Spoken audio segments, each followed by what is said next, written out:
Ayatullah Sheikh Muhammad Hashim Salihi Muderis, me emrin e Allahut të gjithë mëshirshmit, mëshirëplotit. Islami e përforcon shumë tematikën e unitetit mes muslimanëve. Ky interesim ka arritur deri në atë shkallë sa që vjen pas mohimit politeizmit të Allahut të madhëruar. Madje thuhet se Islami është ndërtuar mbi dy mbështetëse, fjala e tauhidit dhe njësimi i fjalës. Bazuar në këtë, cënimi i shpirtrave të muslimanëve, pasurisë dhe ndereve të tyre, konsiderohet prej mëkateve të mëdha dhe prej të ndaluarave në fenë tonë islame.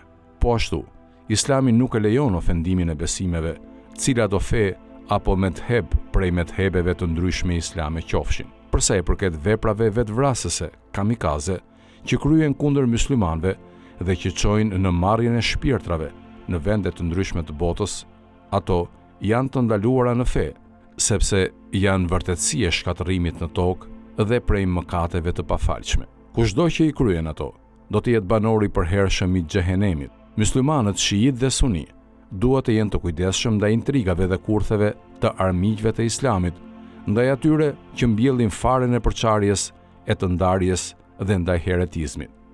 Është detyrë të gjithë muslimanëve që tu pasqyrojnë popujve të tjerë pamjen e vërtetë të fesë së drejtë islame, e cila është fe e dëshirës, e butësisë, e dashurisë dhe e ngritur mbi parimin.